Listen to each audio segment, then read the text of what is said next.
Hi, everybody, and good morning. Welcome to Module 13 of Act 4, Scene 1.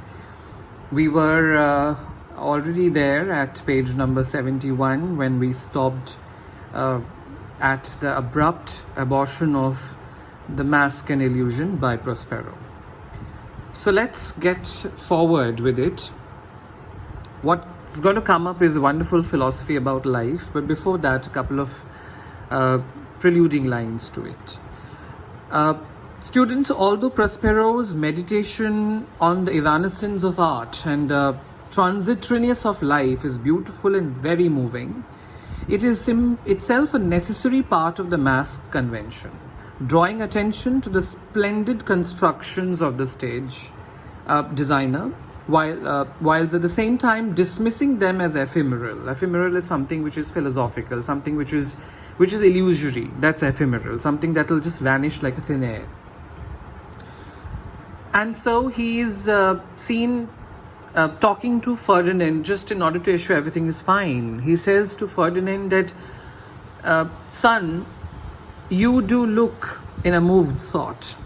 Moved sort is distressed condition. You look very distressed by this sudden and abrupt ending of the beautiful ephemeral mask. As if you were dismayed and as if you are hopeless and as if you're broken, you are shattered. But be cheerful, but be happy, sir. He respectfully talks to him because now he is his damadji, he is his son-in-law. Our revels have now ended. Children is entertainment, but actually revel or revelry is what is known in Hindi as ayyashi, which involves women and wine. So here, in a very, very simplistic language, it is known as entertainment. So he says, our revels have now ended, our entertainment is now ended. And these are actors, as I foretold you, all these actors of mine, as I have foretold you, as I've already told you, were all spirits, and they have melted into air. They were all spirits and they have melted into thin air. As I told you, they were ephemeral. And very much like the baseless fabric of this vision, the cloud-capped towers, and very much like this baseless, foundationless, intangible structure with no foundation, a nonsensical contrivance.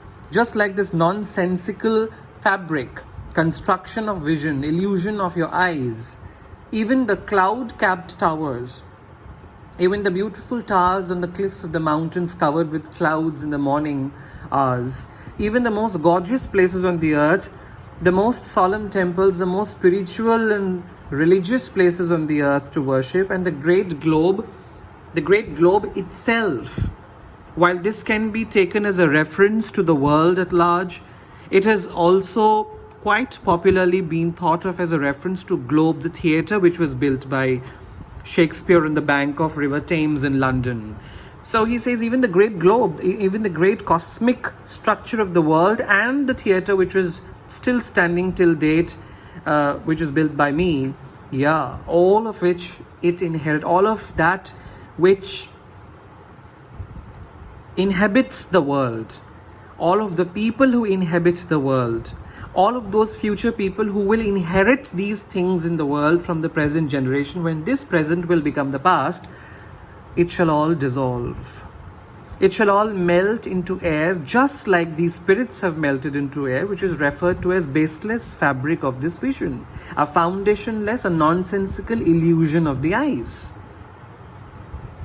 And he says that like this insubstantial pageant faded, like this insubstantial, just like this petty, trivial, inconsequential, insignificant, unimportant pageant display.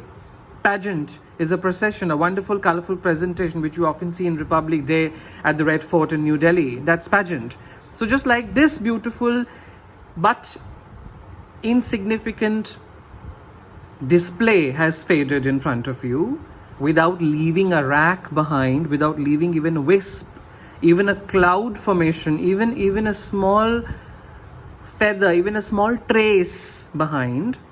Similarly, whatever you see around in the world shall come to an end one day. And that reminds me of the great line spoken by Shakespeare. The world is a stage and we are mere actors and actresses playing our part.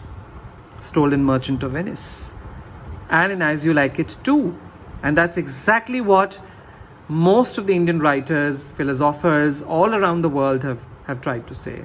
And which is why we are still reading Shakespeare after 500 to 600 years back.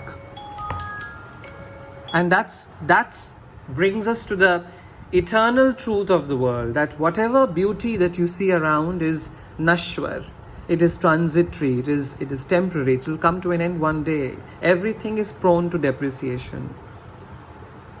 We are such stuff as dreams are made on, he says further, and a little life is rounded with a sleep. We are such things just as dreams are made of, which is when you get up, it fades away and you don't even remember it. So our little life is actually rounded with a sleep. This life that we are leading is surrounded by a deep sleep.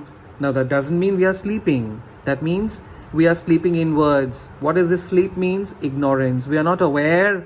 We are ignorant that death is a reality, and death shall not only come to humans but to each and every non-living and living things in the world. So this entire life is surrounded by some kind of an ignorance. And when this ignorance is shattered with the reality of death, it's already too late.